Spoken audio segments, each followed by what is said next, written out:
Thank you for coming for this panel discussion. This is about creative spaces. It's one of the special exhibition we have here, and I'm really great honor for having all the important people today here. And this is about collaboration, which is a theme of our partner country program. And welcome everybody, and let me introduce one of the important people who is going to run this whole program. Is moderator, Professor Chang-Shik Kim. He's a professor of San Jose University in America, and then Boris Cohen. This is really complicated. Yes, It's called Kohan, yes. but it's not for Korean people. It's not possible to say this. Yeah. No problem. President of the German Graphic Design Association. I'm sure that you know him very well. And Paul Gumo-seok, and then he's the chief designer and CEO of Sandal Communication. Is one of the very famous communication company in Korea. And Tom Is-sing, sorry, my No, that's fine, pronunciation, that's fine. CEO of Harburg Wollen, am I right? But sort of. Yes. Well, all of them are participating, the graphic designer for our exhibition, and they will talk about the project and how it made it.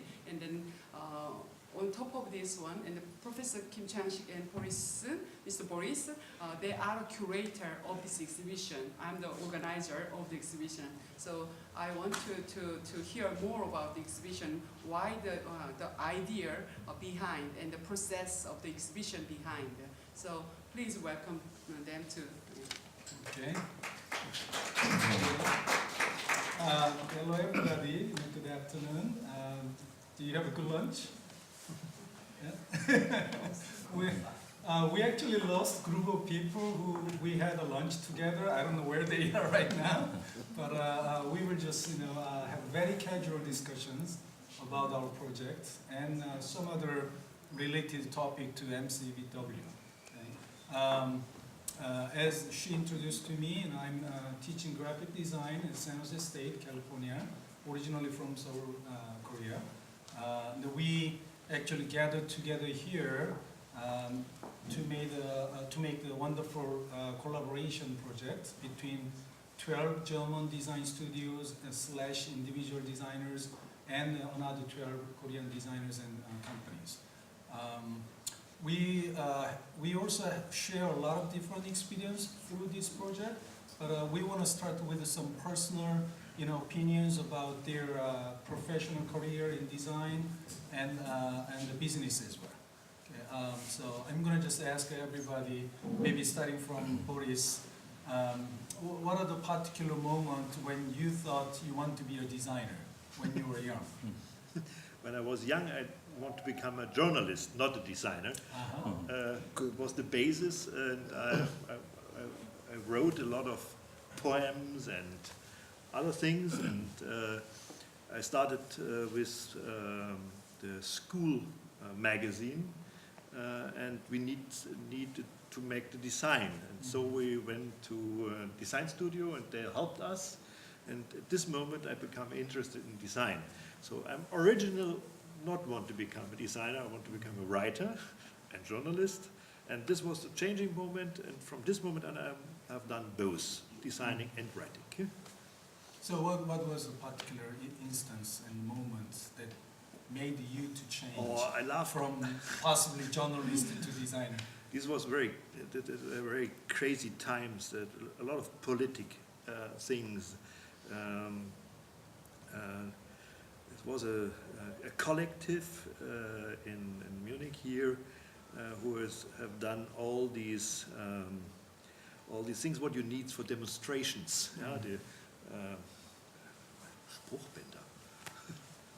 Banners. Oh, thank you very much. Oh, you could help. Banners, This is right? all the banners, and we have done this by hand, for example, and we have done a lot of teaching materials for teachers and a lot of layout and typography thing. And this was the moment I became interested in this, because to have both, to write these things and to make the design at the same moment. This was the moment where I said, okay, that's an interesting collaboration in myself.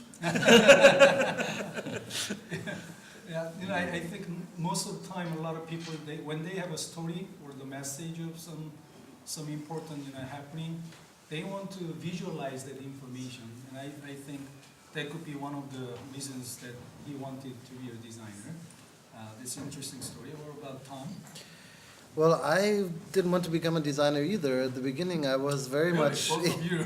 yeah, I was very much into graphic novels and drawing and doing, you know, sketching, and that was what I wanted to do. But then I started studying because I didn't know of anything else to do, and I started studying communication design, and then I had a very good professor who was teaching type design, and you know, it was really, I mean, I didn't know what to expect at all, so I was really surprised that it was not about drawing at all, this whole school. And I really he got my attention very much, like, concerning typography, drawing letters. I mean, it was still drawing, but it was more exact and not as free as before, and I really enjoyed it, and I really it stuck with me, you know. But it was a slow development. It wasn't like one signature moment, kind of. It was really more like a development, and yeah, and I still like what I do very much. Who was the professor? Heitmann, Hans Heitmann. Heinz Heitmann, You know in him? Augsburg, yes. Yeah, in yes, Augsburg. for sure. Yeah, in Augsburg. It's a small town. It's like 1 hour away from Munich. I studied there, but I always lived in Munich.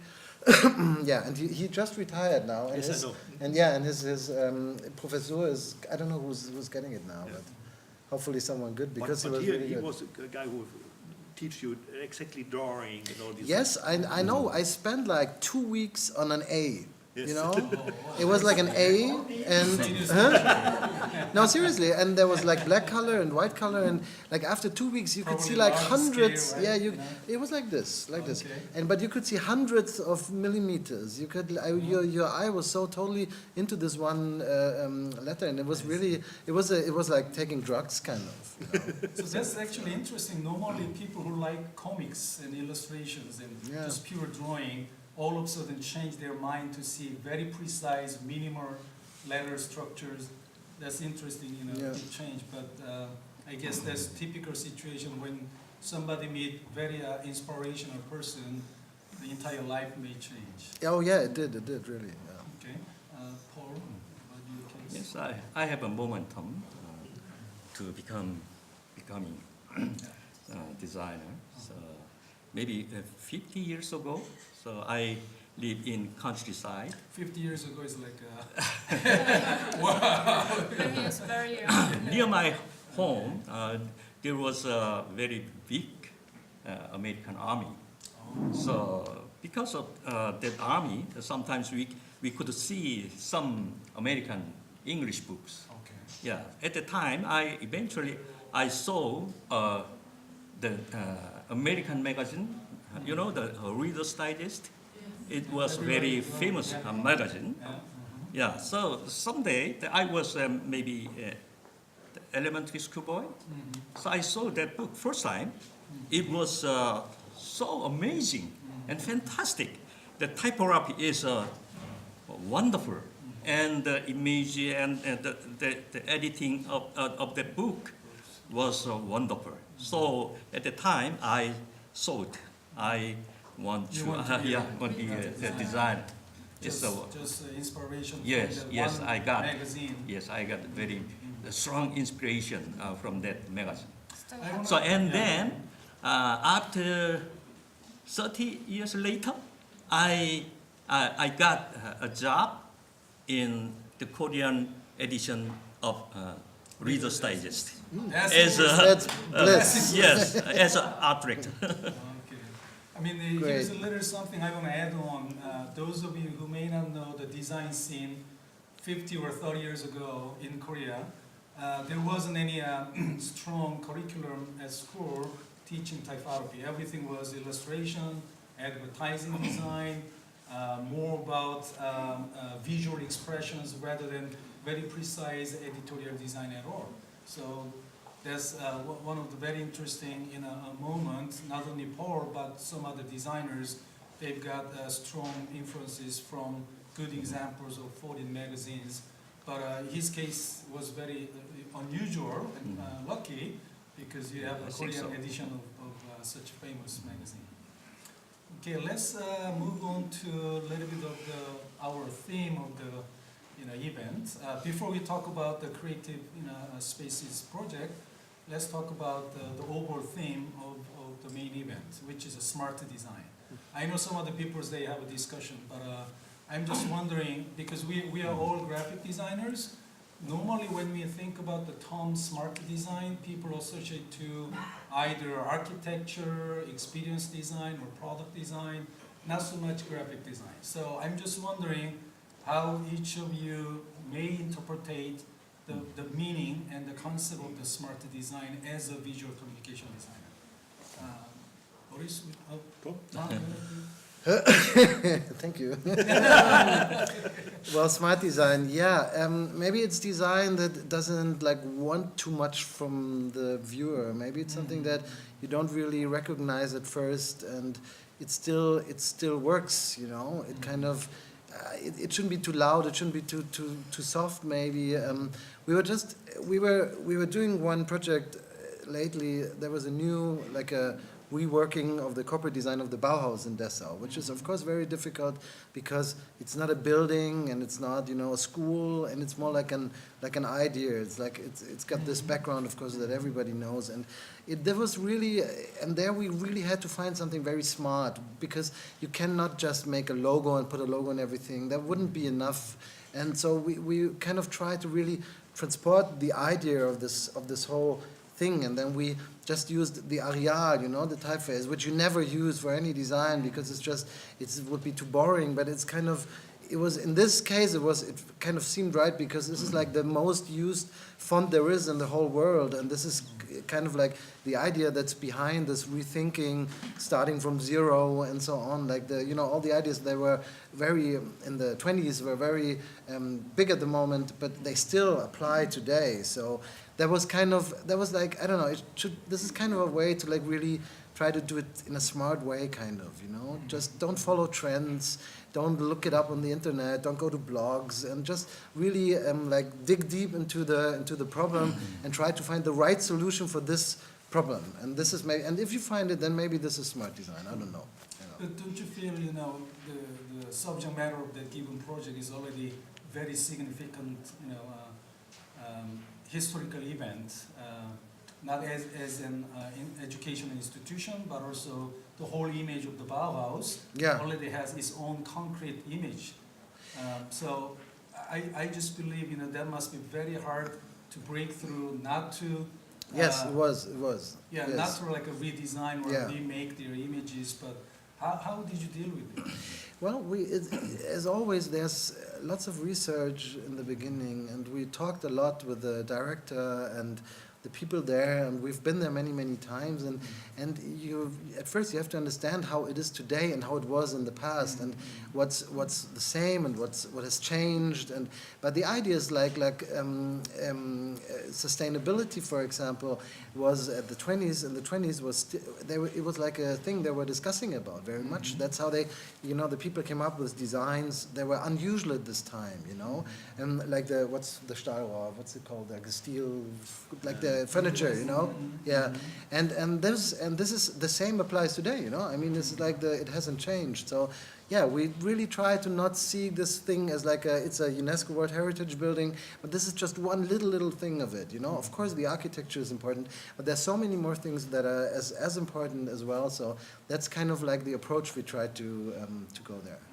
Okay, Boris, about your interpretation of smart design? For me, the idea for smart design is related to all these things that we have to do today with relations. Because if I'm looking back, then we have done a poster or we have done a logo, and that was it. And it was flat and was at a wall or at any place. And today everything is about interaction. Yeah, you get answers, really fast answers. Everything is interactive. And so the way of designing today is designing relations. And to do this in a smart way, this is really different from before. And there's one more thing.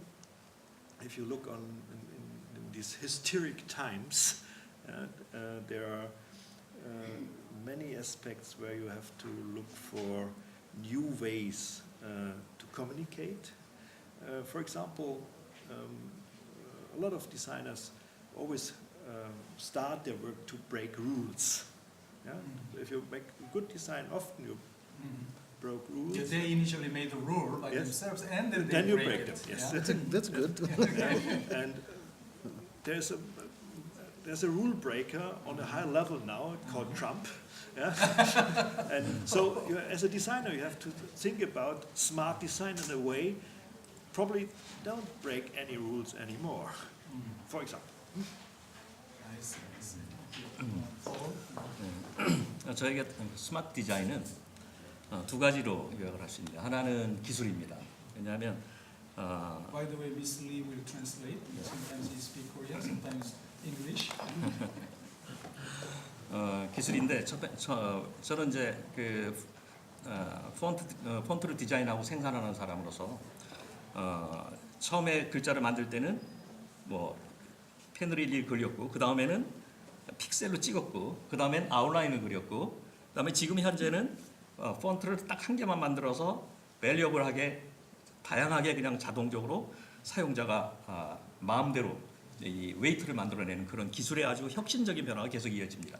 그렇기 때문에 이 디자이너가 기술을 정말 이해하지 못하면 스마트 디자인은 불가능하다고 보기 때문에 디자이너가 기술을 제대로 이해하는 것이 정말 중요하다고 저는 이해를 하고요. 그다음에 또 하나는 뭐냐면 스피드입니다. 왜냐하면 과거에 지면에 인쇄했을 때는 우리 디자이너가 충분히 볼 수 있어서 조금 이 뭐라고 그럴까 다양한 주제들이 있고 다양한 표현들이 있어도 충분히 그것을 살펴볼 수 있는 시간이 있는데 이 스마트 디바이스라든지 이런 어떤 시대에서는 너무 짧은 시간만 제공을 해요. 우리 그 오디언스가. 그래서 두 번째는 스피드인데 우리 디자이너는 스마트 디자인을 하기 위해서는 정말 아주 클리어한 릴레이션십을 하기 위한 커뮤니케이션을 하기 위한 아주 명백한 표현, 타이포그래피 또는 에디토리얼 또는 이미지 이런 모든 어떤 그런 디자인 요소들을 아주 클리어하게 단순하게 해서 짧은 시간에 충분한 소통이 이루어지도록 하는 기술 이런 어떤 능력이 디자이너에게 개발이 되는 것이 스마트 디자인의 아주 핵심적인 요소라고 생각합니다. Yeah, just, Long, yeah, long just, answer. so he thought the most important thing is to, what is it? Okay. 테크놀로지. Yes, yeah. First one is technology. Second one is kind of speed. So first one is designers. They need to. Don't worry. Sorry, that's long. By the way, Miss Lee is the art director at Sandor Communication. She's in charge of management of the project. But Sandor Communication is a type foundry, which they produce a lot of digital fonts, and many of the corporation, typeface and individual project, they are working on it. And then I may help her a little bit. Yeah, just a little bit. Yeah. So the Paul mentioned two different things. One was when somebody fully understands technology advancement, not just knowing the technology itself, but how do they effectively use technology will make a big difference whether it's a smart conclusion or not. We usually just say smart design referring to whether this is effective or not, but we also, in Korean culture, we also mention it more like a wise design. Whether this is a very wise decision or the conclusions. We don't really just like somebody come up with ideas, out of blue and make something very useful for their business or sales. Rather, we think whether this will last longer with a very obvious and long-lasting, thoughtful process. So he recommended, it's a little bit binary statement because when we refer to smart design, people think just technology by itself, whether this product has a great technology or not. But he thought not the technology by itself, but person who understands the technology wisely use it. That's his interpretation. The second thing was, although the person has a great understanding of technology, but if it is not timely applied to the audience need, in other words, it takes a longer time to produce or longer time to understand, there will be problem. Especially what we use, these high-tech product we call smart devices, and these devices requires very fast process of sending information, decoding information. So in their case, if their design takes a little bit longer to understand in terms of the process of getting information, then it's no longer smart solution or no longer smart communication. So he emphasized on a very effective, timely communications through the expert who understand the good technology. I believe that's. Yeah, am I missing anything? yeah, actually, the analog era, we have got a lot of time to, see the book or kind of analog stuff. So when you forgot it, and then we just need to look at it again and again, but it changes digital era, then this short time we need to kick rope, and then we need to make a decision, or we got lots of information just in time, and then that is kind of he thought this is a kind of revolution, digital revolution. So yeah, I think that's it. Okay. So the typography and then the element of the editorials, that is most important thing. And so yeah, that's it. Okay. Now we want to start to discuss about our main project, which you will see. There is a gallery on the basement. If you go out and turn left, you will have a nice entrance, and we have 12 Korean design teams and 12 German teams, and each project it is a pair of the two different posters, and we intentionally make very interesting challenge to them, which is collaboration. So we will get to that point, but before we discuss that, Boris was a main coordinator of the project, and I helped him out. So I'm just wondering, how do you make it very simple and clear statement about this project, Creative Spaces, to those of people who don't know what it is? Okay. First, probably I have to say, because we were introduced as curators, and this is something what we have to correct a little bit. We are not the curators of the posters, because that were done by the teams. We are only the curators of the teams. Yeah? Yes, We yes. decided who will take part and how we combine these both. Yeah? Also, who will work with which German company will work with which Korean company. We don't have to do anything with the results. Because often the curators are saying, this is a good result, we take it in the exhibition. That was not our job. So, sorry, I think this is important to understand. Because the idea of this project is more the process than the result. Yeah? The idea is to work together. A lot of designers are working every day together, but not in a way that there is the other one on really far away from a different culture with different time zone and a lot of more difficulties in understanding. Yeah? And the idea was to bring people together who have the same power, yeah, the design power, and so to combine people who we both thought that they probably could work good together. This was the idea behind this Creative Spaces collaboration project. It's different from the Creative Spaces project that we have done 2 years before, and a Creative Spaces project. Would you, by the way, tell us about that? We have done a Creative Spaces project 2 years before where we had the chance to have billboards here in Munich, and we asked for example, you, Yeah, and, yeah, it was. for example, you and around 25 other Munich designers to design a billboard on the theme of the Design Week 2 years before. This was city, urban. I don't remember. Me too. Urban something. Something with urban. Yeah. And this was a free work for Munich designers. And our idea was to help them to become more identified with the Munich Design Week in a way that they can work on a billboard with their ideas. Yeah? It was nice. Yes, It was good, yeah. it was a nice, I liked it very much. yes, yes.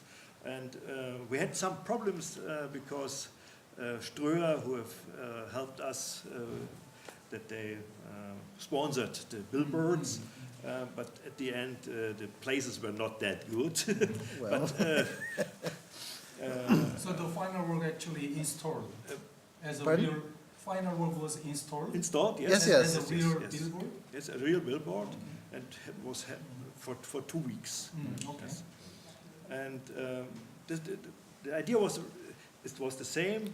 Some designers are doing something on the theme of the Design Week, but it was not something with collaboration. I see. So, and if we thought about continuing continuing the creative spaces, and we are thinking about smart, yeah, smart again, the way I told you before about relation, then is collaboration one of the big themes. Yeah? And the idea was, at the beginning we thought, okay, we are doing only one poster and 2 teams, one Korean, one German team, working on one poster. And if we develop it a little bit further, we thought, it could be much more interesting to work on 2 posters, so that something from the process probably is viewable at the result, because the ping pong between the both studios, it's possible, if they want to do it, that you can see, okay, here's the starting point, there's the reaction, then the other one, and go back and forth. And if you go downstairs, you will see that they work really, really different. Yeah? I think there's no team who worked in the same way together than the other one. Yeah? It's really, really different. Tom, based on your experience, I mean, actually, Tom was my partner. We Yeah, are you team were number our partner. 8. We had a fun time. Yes, but and the yeah. funny thing is, you both worked in reality together, you personally and Cheng. And we are worked together too, but we don't do it by ourselves. We have done two employees who have done it in reality. So it's really... Yeah, well, but I have to say that You- two Yeah, Abrizavas, the designers. Soyeon Kim and Nolan Barbarelli, which are not on the sign downstairs, which I kind of must apologize for them because they did most of the work. So I was kind of, it But was... you was more integrated. I was, yeah, we were talking a lot, and I was looking at the drafts with them and so on. We didn't talk any time. Oh, okay. Oh, we did talk a couple of times on Skype, yeah. They were, yeah, well, we It's did. really fun.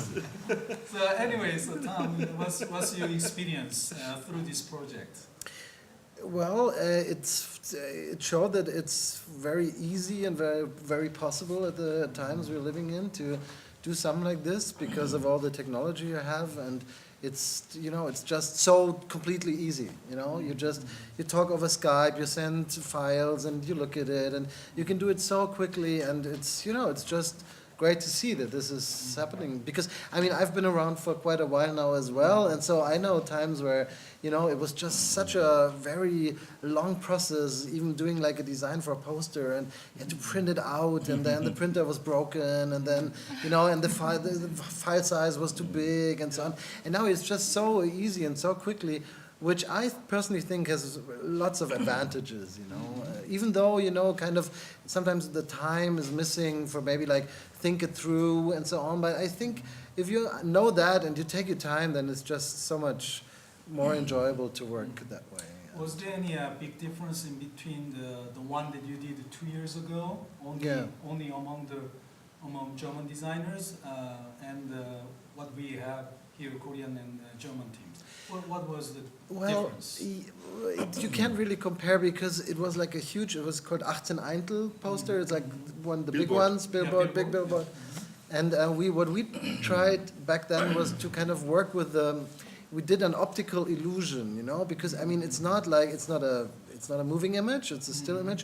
But if you like put some patterns together in a certain way, it kind of gets into motion, which was really hard to do because we had to test a lot if it works in the correct size, you know, and like the correct distance. So it was really where the whole office was full of those different patterns like hanging around. And then in the end, you know, it was really nice. You were standing in front of it and all of a sudden this whole poster started moving and shaking sort of, which was kind of like a playful way to look at this media, kind of old media, like the billboard, you know. So yeah, so it was something totally different actually, you know. But I enjoyed the collaboration very much. I always like working with different people, you know. It's always gives something. So I'm going to ask Paul about his experience. His company has done a lot of international, global, what they call is global type project. Typeface. Yeah, for example, Typeface project. For example, their clients are like HP or Google's and Apple's. When those such a big corporations are making new product, either software or the new applications, they really needed a multi-language and script because they are selling their product internationally, worldwide. And then, you know, Paul's company has done that in many, many cases. So I'm just wondering, in terms of, you know, collaboration, what we just, you know, talked, what was your experience? Yeah, so fortunately, my partner is Kwan and Partners. So it's a very fortunate thing because we already have a strong relationship together. So we don't have some Issues. hardship for this project. And then, but my responsibility I toss to my art director because in our company, so most of the designers, about 20 designers are font designers. But in this project, and I need a graphic designer. So he is art director in our company. So I tossed my responsibility in. We discussed about that. It's the same way you toast to Mattia. Yes. Yeah, but yes. Is he here? No, she cannot come. She will come tonight. Oh, right, yeah. She has to work. Yes. Yes. I want to see Yeah, it hard like boss. you know, hey, this is not mine, you take it. As you mentioned, we have many experience about between global companies. So because of our experience, so I don't have any hardship about the global So partnership. the basis of collaboration between two companies are Yeah. absolutely, you know, it was fine because of the, you know, prior, you know, Yes. relationship personally and the company as well. But what was the biggest challenge, you know, when you guys worked on this project? Yes, she will explain about that because she explained many things about this project. Can you give some mention? Yeah, we got kind of, this is kind of interesting work, working with the Mattia. She's first day. That was kind of funny. But I just talked through Mattia at the first time through Skype, and then she said, "This is my first day, but I've got Oh, it big was first projects." day? Yeah. Big job. Yeah. Anyway, we've got kind of some problems arises. It was kind of, you know, we got a time gap, and then we've got kind of devices problem, and we've got internet problem, something like that. And then she woke up, and then she started to work, and then I need to go back and then pick my son up. So that was kind of interesting. I think this is such a simple situation. There is a time gap about 8 hours Yes, right. between Seoul and Munich. And as we discussed last Yeah. time as I was in Seoul, you say it in a simple way, okay? If Munich is awaking and Mattia is starting to work, that's the moment where I have to stop my have work to and leave. pick up my son. Because it's 5 Time o'clock, difference. it's 5 o'clock in the evening in Seoul, and Mattia is starting to work. And so a lot of things have to change. They have to work in the night, in the morning, so that they can collaborate in a real way. Only the time gap. Yes. Mhm. Yeah, that's interesting. And then sometimes when we talk through Skype, and then she's still talking to me, but she's kind of like that. She's just rocked on the monitors, and then what happens? I can't see you moving, and then she said, "Oh right, this is kind of wreck." And then this is kind of internet connection is kind of error or something like that. And then okay, we can just talk. We can just talk. I don't have to see your face. Mhm. So yeah, some kind of digital problem arises. So yeah, this is kind of, I think we thought this is kind of smart revolution, and then this Yeah. is kind of noise. So this is interesting. This is Yeah. really interesting Yeah. because Yes, yes. I think it's so. a really unsmart revolution that Yeah, you this is cannot not really work smart. the Skype in a good way. Yeah. Yeah, just only way we could talk is just Skype, not phone, not like email is not really helpful. So no phone because it's cost a fortune, I think. So yeah, that is too expensive. So yeah, we just only use Skype. That is interesting. Yeah. I guess sometimes this kind of situation is very interesting. You are supposed to utilize high tech, which we call smart way of communications, and our topic is based on smart design, interpreting by different cultures, German way, Korean way, and they supposedly come up with a very wise design theme. But then this issue, unexpected Yeah. issues, forces them to be more smarter, and I think that's interesting Yeah. Yeah. situation. So our subject, even if our subject is digital revolution, but through our experience, It's not really smart. It wasn't yeah, smart. we can make one title. Okay. So one of digital revolution is digital noise. Yes. Digital noise. It's a kind of digital revolution. So let me just move on to the next, next theme that we want to discuss about, the definition of the revolution of smart decisions. Like, what's your definition of the collaboration as a smart way of design process? In general or In general first. Because we oftentimes nowadays we says collaboration is needed because it's a smarter way to work with the people. But then some people may think collaboration process prevent smart design because there are so many barriers and so many problems that may reinforce the smart process. So Boris, what do you think about the collaboration in general as your interpretation? If I'm looking on the daily work of designers and, for example, software developers, what you are doing in internet,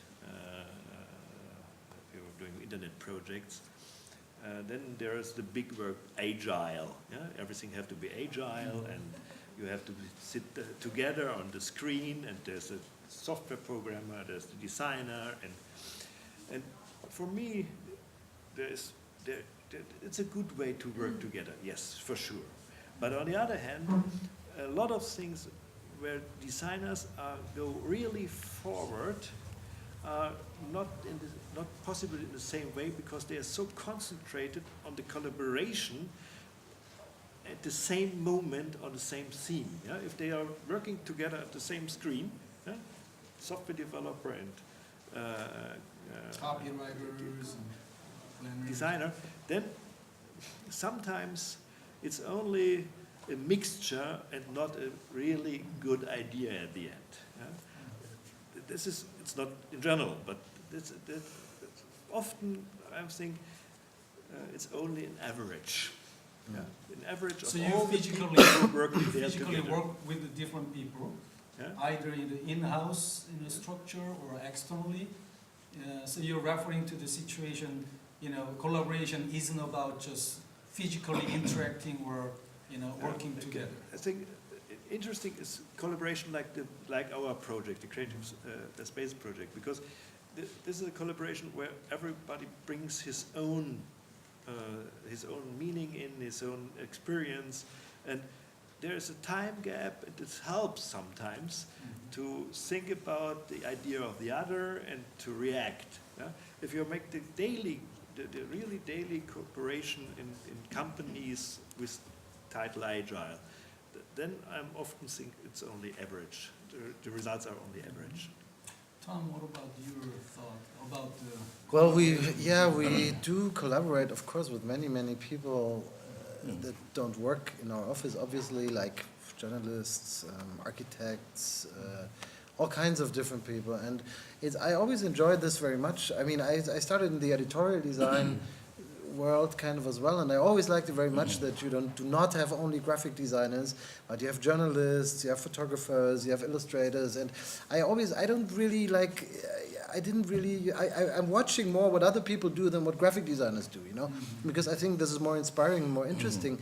And let me say something else about collaboration. When we talk about our clients, we always talk about collaborations, For example, so, it's not like they pay and we do the work. I mean, of course we do, but it's still, that's very important for us that it's always a collaboration, whoever we work with, because it's only like both parties, kind of really talking on the same level, on the same eye level, then I believe in the end you can have really good design. And it's not possible if somebody is more dominant, more stronger than the other one. So we really do try to look, it's almost always possible, not always, but let's say 95%, that our customers, our clients, really talk with us like we're kind of the same, on the same heights. And this is, I think, is one of the most important things about good design. What about the biggest challenge when you do collaboration process and the project?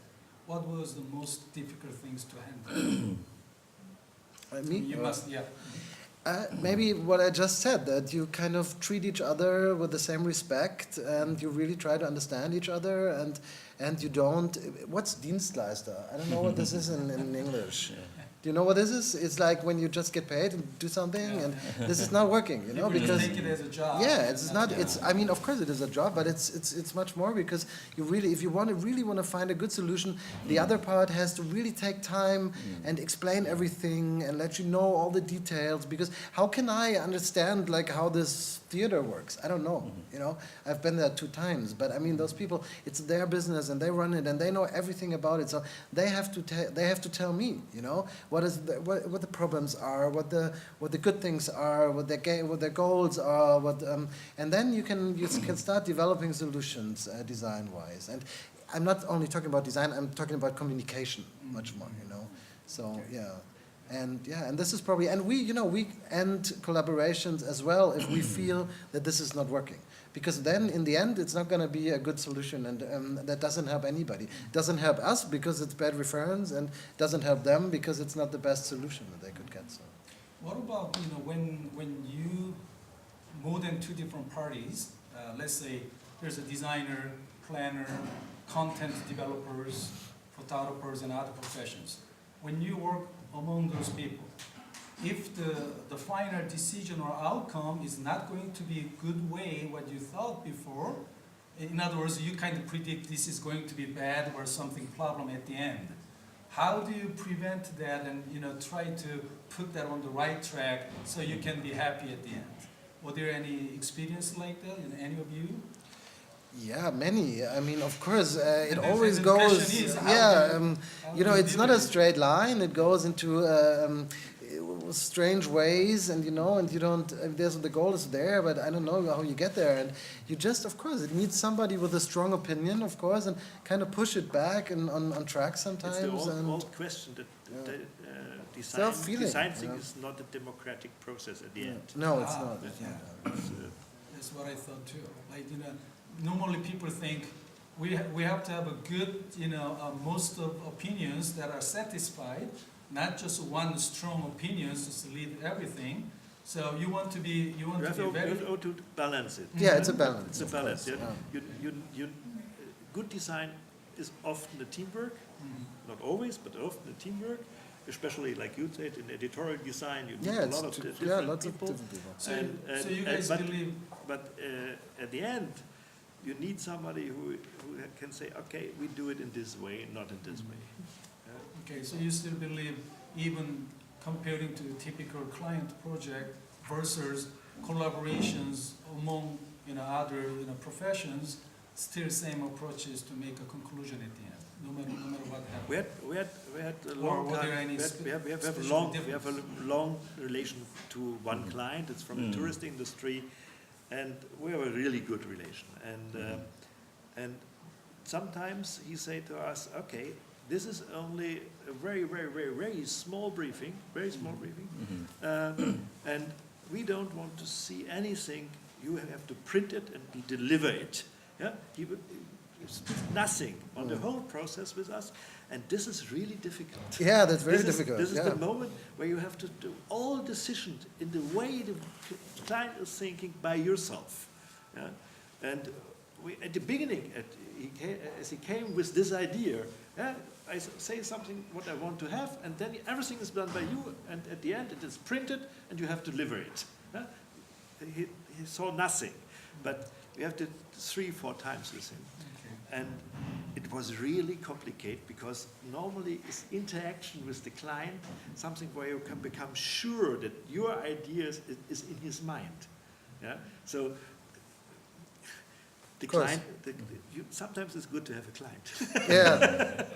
No, of course, the best idea is that your opponent thinks he thought of him or herself, of course. Yeah, that is like, you have to implant this and then you just go, well, good idea, and then, you know, it's going, so. Before we keep, you know, discussing the next subject matter, any from audience, any questions or any comments? Normally audiences just keep listening and they may lost their interest. So I want to just, you know, encourage you guys, and if you have anything in your mind. Okay, should we just move forward?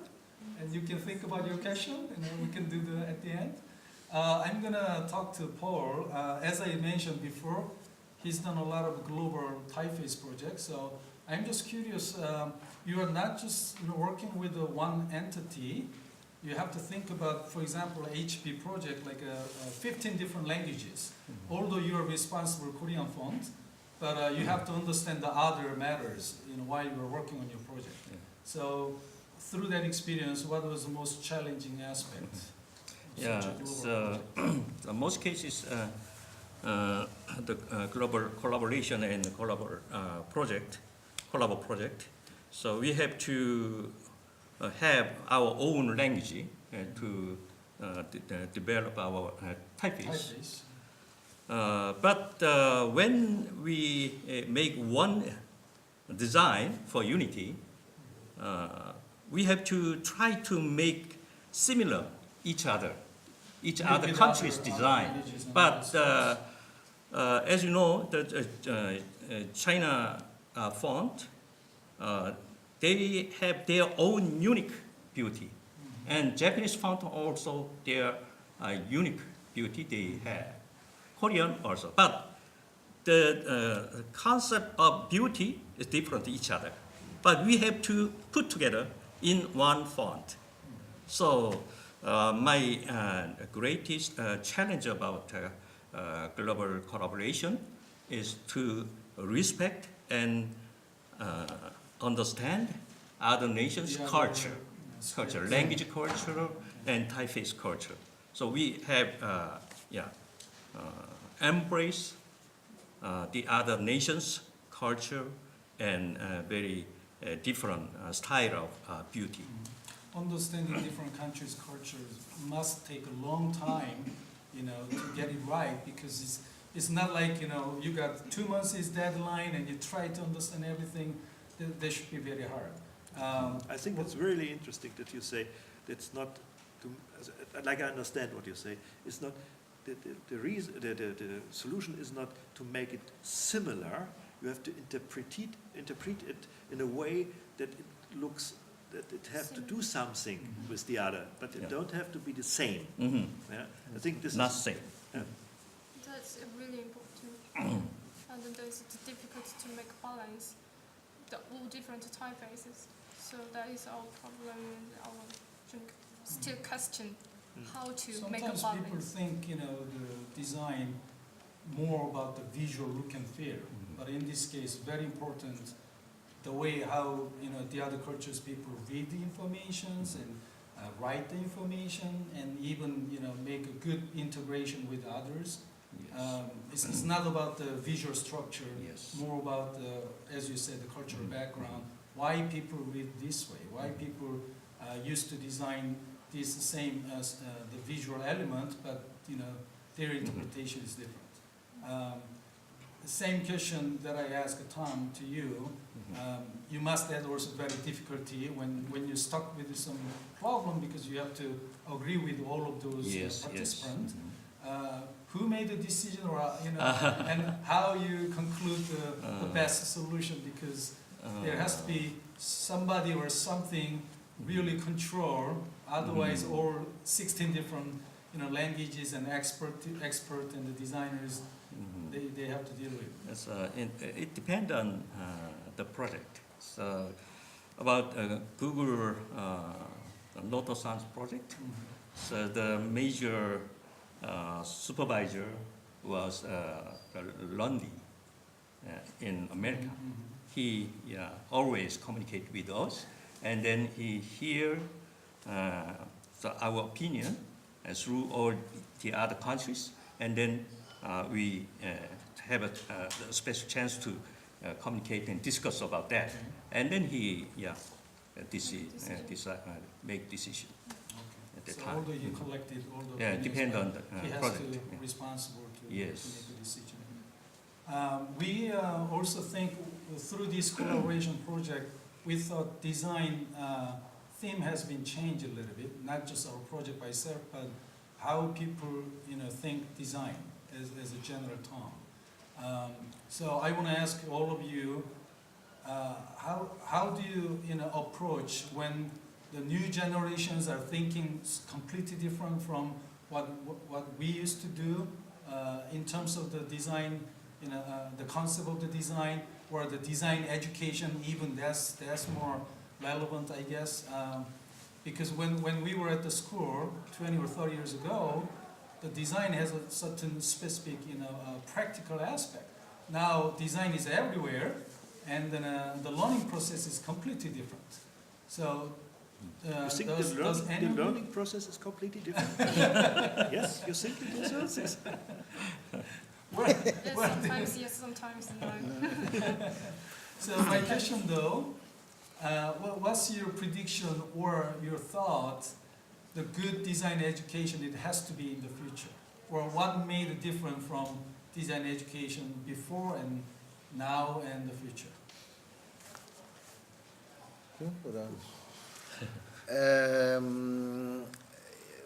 Well, I don't think it has changed that much, probably, because, of course, you have new technology, but in the end, it's just the same. There's a problem, and it needs kind of like the best solution. And there's always many best solutions, but there's always some that fit perfectly and work out smart, as we started.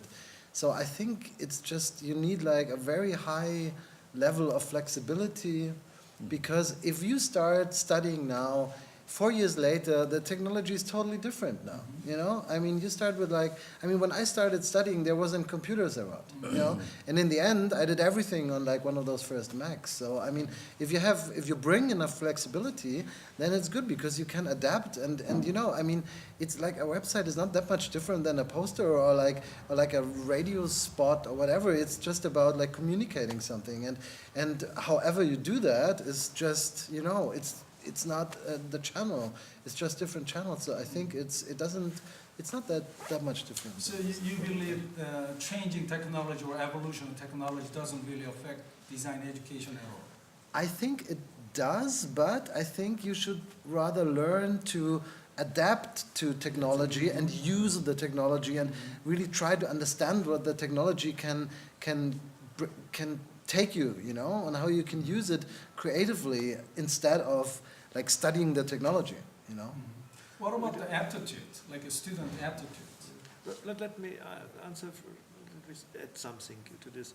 We had last week we had a big discussion with industrial designers, and they said to me, today for them it's necessary that they learn not only design, they have to learn software programming, for example, so that they are closer to the relation relation from that what they are starting.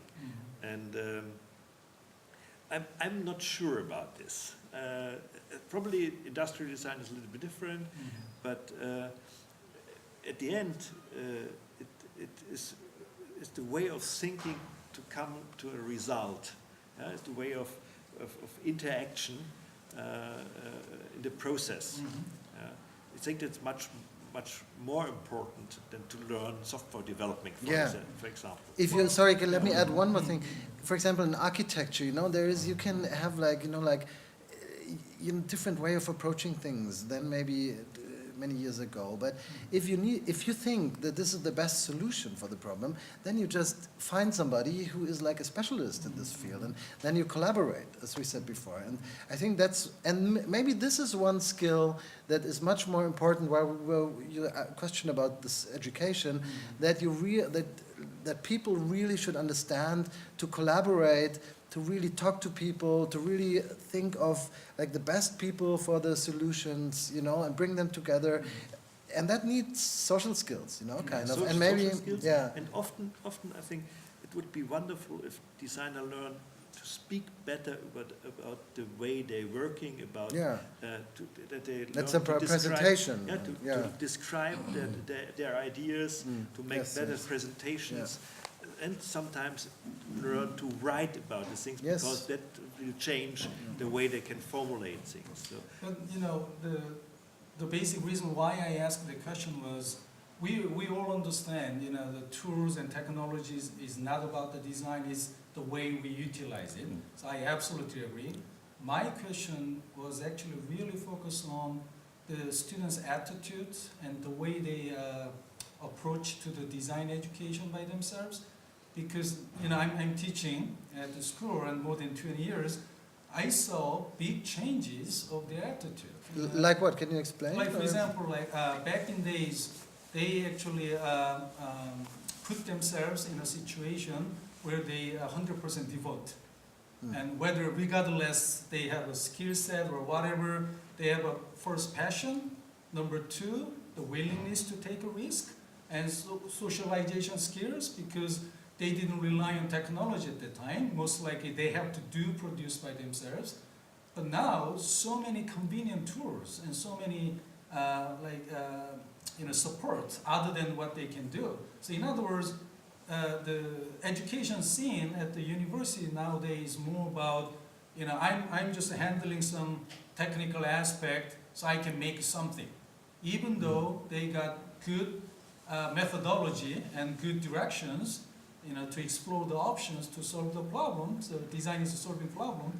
But these people, I'm just talking about majority, regardless country and or the schools, the whole dynamics of the class is completely changed. So from that experience, I'm wondering, what you already talked about was idealistic statement. But in reality, how do you motivate I like the to be students? idealistic. Yeah. do you think that keeping that idealistic stuff? Well, I'm not teaching, so I cannot judge by that. But I am teaching on the other hand, because there's many young designers working in our office, and of course, you know, we talk about drafts and we talk about presentations of solutions and so on. So this is almost like teaching, you know, in a way. And the people who work with us, they are really smart, and they really, I think, they are not different at all than we were back in those days, you know, I think. And they just use different things, you know, and that's it, you know. I mean, seriously, it's just... Okay, yeah. Don't you think it's only because of the students, attitudes of the students, not because also of the professor the students sometimes are frustrated with professors because Yeah, of yeah, the certain topics. aspect, yeah, they. And so actually they need challenges. So thinking 30 years back, maybe there was an equal situation, you know, in time and speed. But today, the young people are more smart. They're Yeah, smart you know, in a way. yeah, In a way, you know. yeah. So they have to interact with the professors. Yeah. Not only the world is changing, Mhm, we no, are going yeah. global and you know more complex and so on. Also relationships between people. So and then sometimes I can you know I'm observing that that's the attitude of the old-fashioned professors never changed. Yeah, of course, on the other hand, there is a problem, but let me, I mean, this will be in a long discussion, but I want to just, You asked. the Was point, your question? yeah, here was my point. The reason why I asked that was, our subject matter was a smart revolution. So I thought down the road, at the end, I mean, we are professional designers, not a problem. You know, no matter how we do it, we have a goal, we know how to get there. But the younger generations, especially the way they grow up with a different environment, even I see their attitude and mindset is completely different. I'm not saying it's bad. They have it in a good way. I mean, again, the knowledge, information, the gaining information, they are smarter than us because they are taking advantage of good resources everywhere. But one quick example is, for example, when we learn the design process, the first step was understanding the given problem, and you have to go out and research and collecting and analyze it. Still young people, they do the same thing. But sometimes what they do is just by one click, keyword, Google is their grandfather, you know, godfather, perhaps, you know, and then they got millions of database. Well, my point is, I see the entry-level professional designers doing exactly the same thing. So I thought, as an educator, there must be some big notion of this new wave, in a good way, in a really bad way. So I'm thinking, just 10 years from now, we as a professional designer or the teacher, we should have some kind of clear, strategy to make a design as a whole is better. But the first level we go through is educational system. That was the reason I'm asking. Yeah. I'm not bringing it, because I'm teaching. I just that was my point. Yeah. Okay. But you guys through your But students are workshops, always smarter technology-wise than the teachers, right? That was always the case, and No, my it has point always. wasn't the technology. Yeah, My point was the way we teach, the way they learn. yeah. The methodology is a big issue. I'm sorry to restate this one, but that's a really important matter. Everything is methodology. And the way we use our methodology sometimes isn't working for them. So I'm just wondering whether we make a revolutionary design education system or not. I don't care that. But to reach the goal, what design has to be, and then makes impact to our society, we need to think about it. And that was the reason I just Yeah. throw my question, but it went through a little bit different route. Okay, so maybe we will wrap up with the one question. Are we okay with the time? Okay. Now, what audience already have seen, our process, the video documentation. I want to just give you a little different background of this because only half of the teams are here and the rest are not here. So through this collaboration, some teams, they actually have very mechanical collaboration, like sending some information and the other party respond. But through that process, of course, they are very thoughtful process, go through. Certain teams, they just mention some kind of statement out of blue, and then each of them interpret it differently. Or sometimes they deal with the physical elements and entities and manipulate and exaggerate and changing. Through all of those process, we are only representing two teams in here, But what were the most successful, what you believe, after completion of this project, and what was something that you feel like, oh, we should have done that a little bit better? So some good achievement and something you regret a little bit. Any of those? For Maybe me, starting for from me, Boris? it was really interesting to have the chance to look on one of the teams a little bit closer. Mhm. It was the team of Studio 203 and Rose Pistola, and they have done the collaboration in a really funny way. They both love food, and so they said, okay, the German team have to cook Korean food and other way around. So the Korean team have done Kartoffelpuffer.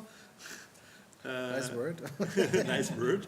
And the German team have done bibimbap. And the poster result is reflecting on this interaction, so that they have done these, I don't know how to speak it. Yeah, they have an accordion folding, you will see it. So if you look at from left hand side, you see the one complete image done by German team. And if you go the other side, you see another image done by, done by a Just Korean team. matched. Wonderful. Perfect. Nice moment. We tried it often to bring it to this point. And this is, there is a second level, because they not only have discussed design problems, they have done a real thing together. And so there's a second level of experience, and I'm really happy that they will join tonight, first time personally. But they didn't meet. No, they They didn't never meet. met. No, Yeah. no. Yeah. They only exchanged the idea, but they, both of the companies really love, cooking, and then they have a whole documentation by themselves and how to prepare the food, and so it was good. Tom? Well, maybe the most important thing or the most enjoyable thing was like meeting you, talking to you, because I always like, like getting together with different people, and I love going to different countries. That's my inspiration, actually, work-wise as well. And so I think this is always like a good chance to get, I don't know, to just understand how somebody else works, how somebody else tries to start something like this. And yeah, and that's it basically, yeah. Okay. Paul? The first time I heard about collaboration between two countries, so at the time, how it can be possible. So sometimes I was really wonder about that. That's why I toss my responsibility to my art directors. That's smart design. That's smart design. This is smart. Yeah. This is smart design and smart leading. Yeah. But through the period between two countries, they try to discuss and understand each other, and then they make some solution and resolution with each other's thinking put together. So the solution was very, very amazing. I think so. And it was very unexpected Yeah. actually at the end. But Paul, you're traveling so much, you're working very internationally on your fonts and global fonts.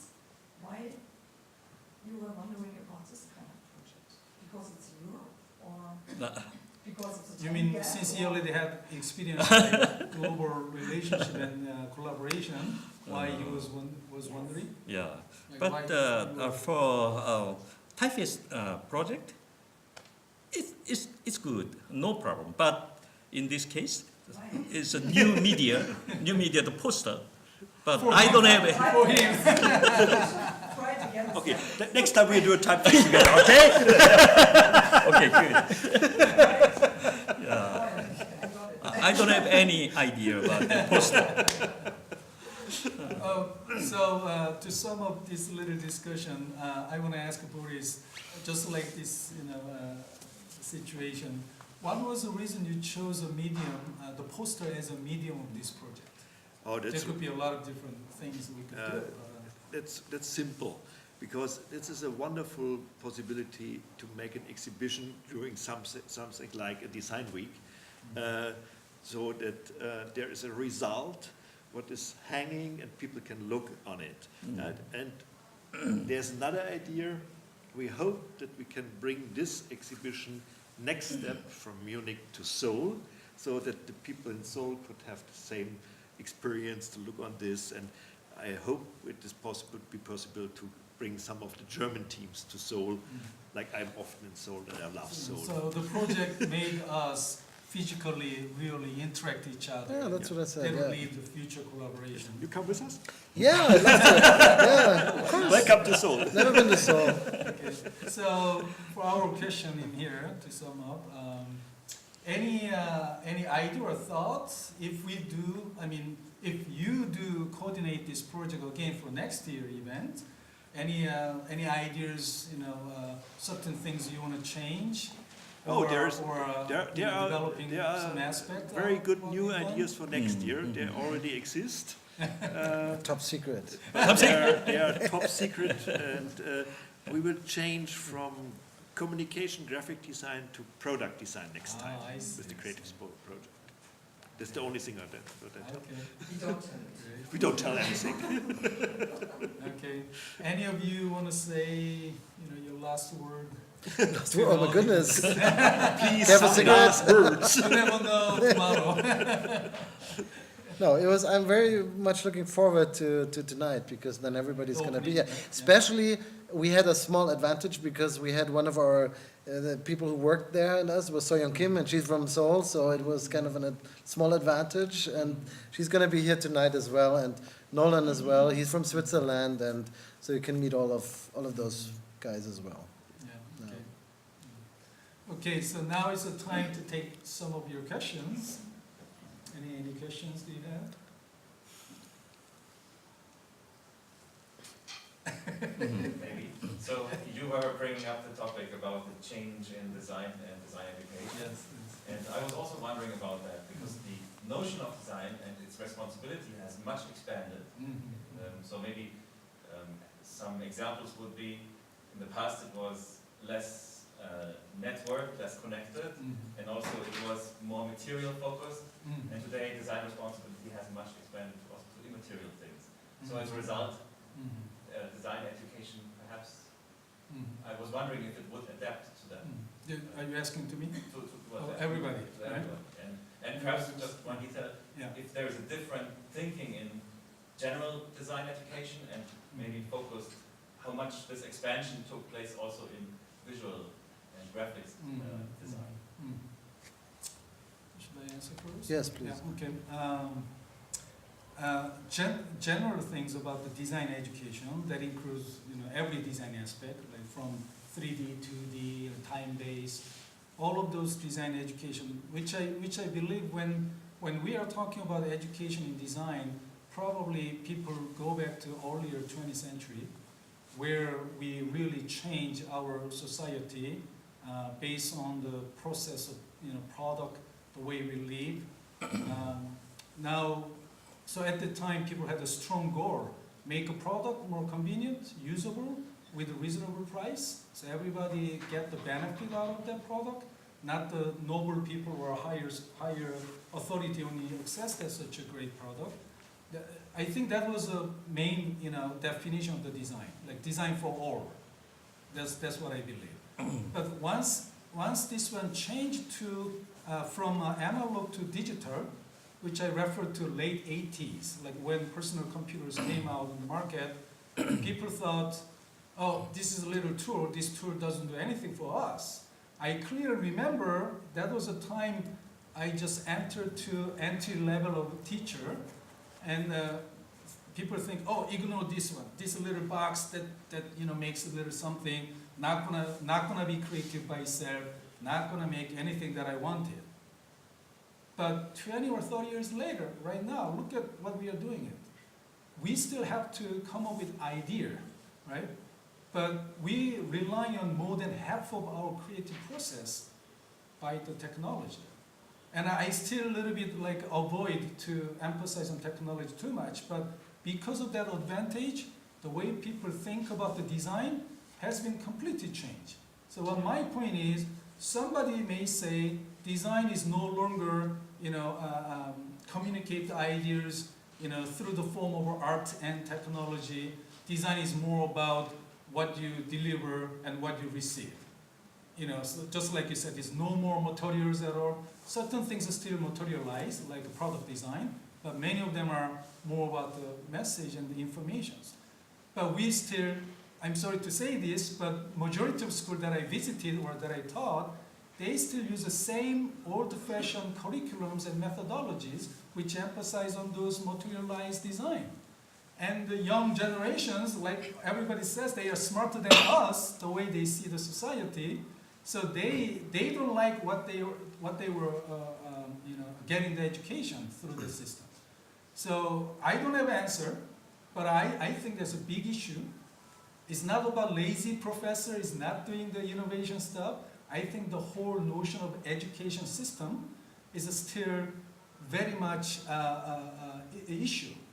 Again, not only for design. Not only for design, but the design is more serious because we need to be more creative than just studying some subject matters. Because design, to me, is the whole, a big pot that really blend everything together. So to make my conclusion, I still don't have an answer, but I believe not only this problem, to solve this problem, it cannot be only done by educators or the academic unit. Even like a professional, agency and studios and other professions, they have to seriously think about this because we all talk about nowadays design is everything for our modern life and even bigger matters for the future. But then we haven't really make a revolution of this. We only, follow through little evolution, So we see aesthetically a little change, but that's not enough because our mind and the way we perceive society is rapidly changed. So there's a big gap. So I only brought this issue, but I'm hoping, not only designers but everybody, they should think a little bit differently. Did you observe that there is a difference, or maybe there is not, between the design education in the US or in Korea or Germany? I can speak the difference between Korea and the US, not so much with Europe because the longest time I stay here only 2 months is the last time, and very short visit, several times.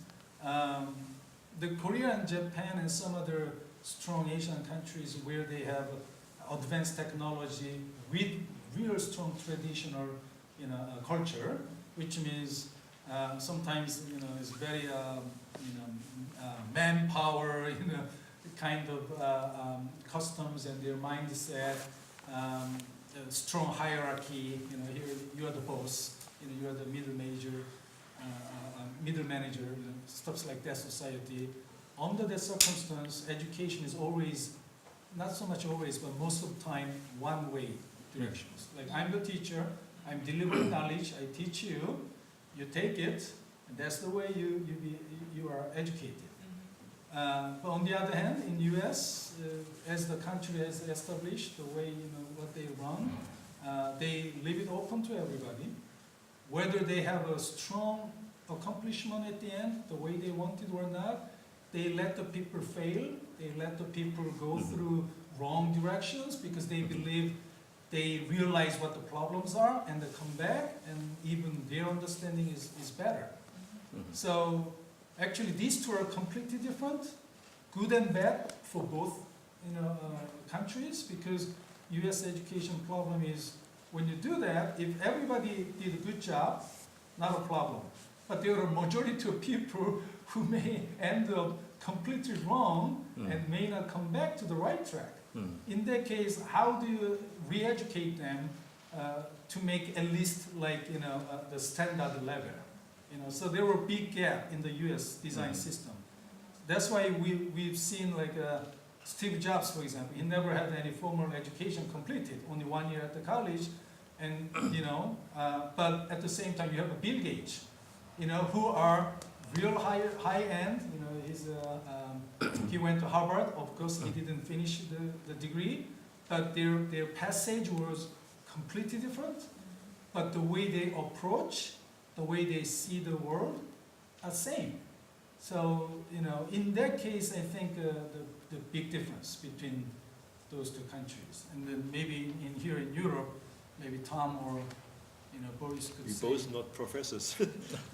No, maybe not necessarily I to be a think, professor, but yeah, just design education. in maybe the general. fear of failing is something that is very strong in German education, and this is maybe a problem sometimes. Yeah, could be.